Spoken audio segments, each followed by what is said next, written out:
Today I want to talk about 7 tips to help you get your ex back.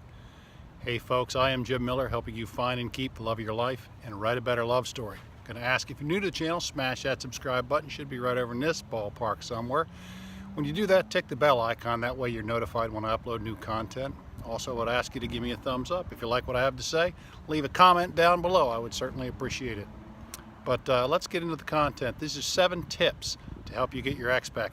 And I have to start this by saying that in order for any of these to be any good, you kind of have to be in contact with your ex. There has to be some sort of a relationship remaining.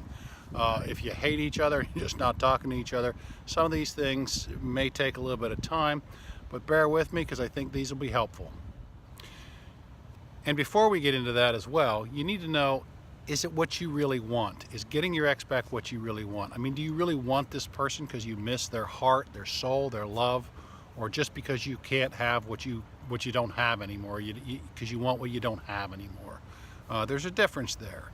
And if you truly want your ex back for the right reasons, then pay attention.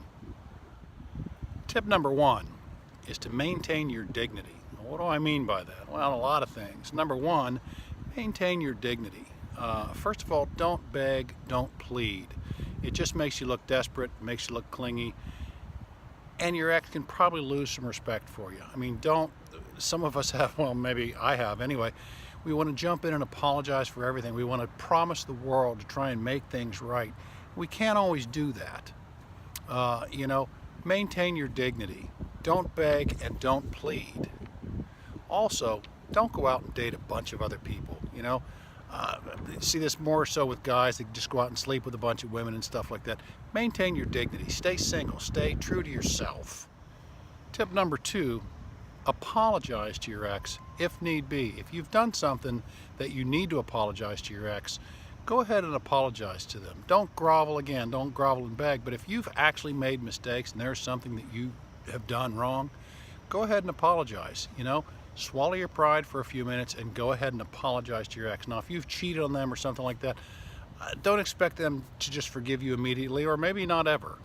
But if it's just something small, you've said something or done something that kind of hurt their feelings, go ahead and apologize. That's important. Again, swallow your pride, come off your high horse long enough and just say, hey, listen, I'm really sorry. It won't happen again. Number 3, remember, actions speak louder than words. It's easy, when you're in a situation like this, to promise your ex the world, to promise them everything, all the wonderful things that you're going to do, how much you've changed and whatnot. Don't tell them how much you've changed. You have to show them how much you've changed. And in order to be able to show someone that you've changed, you have to actually change. You have to have taken some time, worked on yourself. You know what your problems are. Maybe you don't. But you kind of have an idea what went wrong. Work on those things if there's something that you need to work on. Okay? I'm not saying change yourself for the betterment of somebody else. You shouldn't do that. If these are core things that are part of you, you shouldn't be changing them just to make somebody else happy. But if you have some real issues there, and they are, somebody maybe in other relationships, the same thing has been brought up. Maybe you need to look at that. You need to change. Are you too sarcastic? Are you too selfish? Things like this. Are you not romantic enough? Romance is a big thing. It's important in a relationship that you find and express that romance. So, show your ex that you've changed. Don't just sit there and tell them.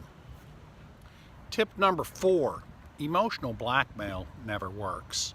What do I mean by that? Well, if you kind of trick and manipulate your ex in a flood of emotions and whatnot like that, and try and get them back in there, and you've made no changes, eventually that's gonna scare them off. They're gonna realize that nothing is different and that you haven't made any changes. So don't try to blackmail them emotionally. Don't try and pump up their emotions, get them on some kind of a high, and then take advantage of it. No, please don't do that.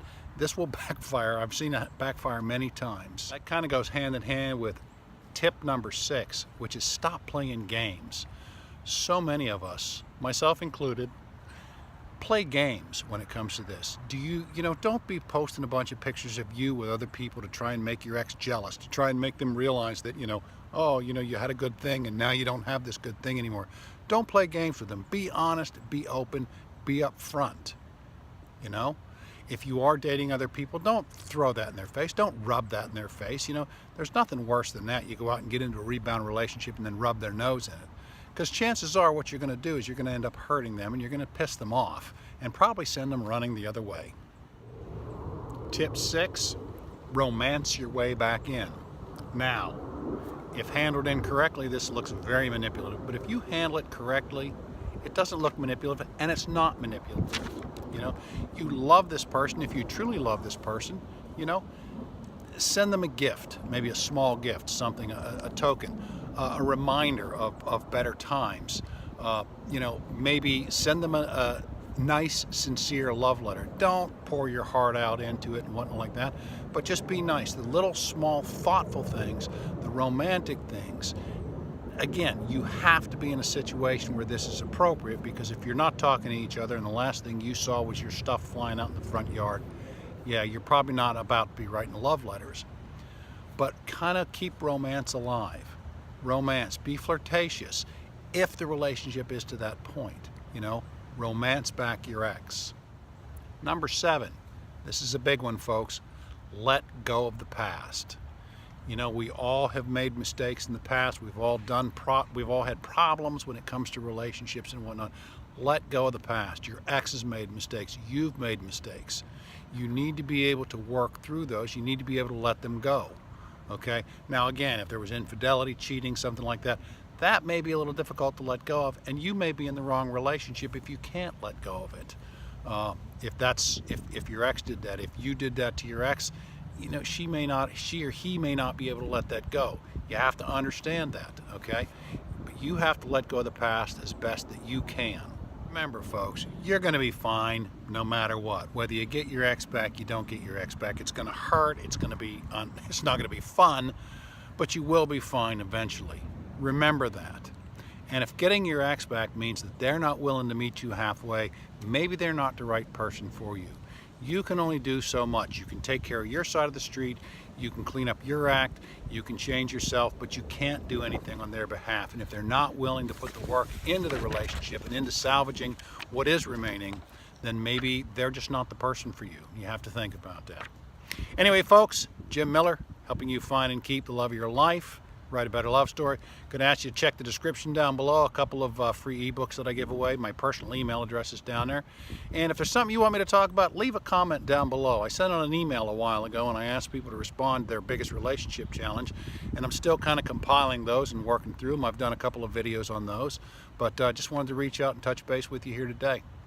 So anyway, have a great day. Thank you.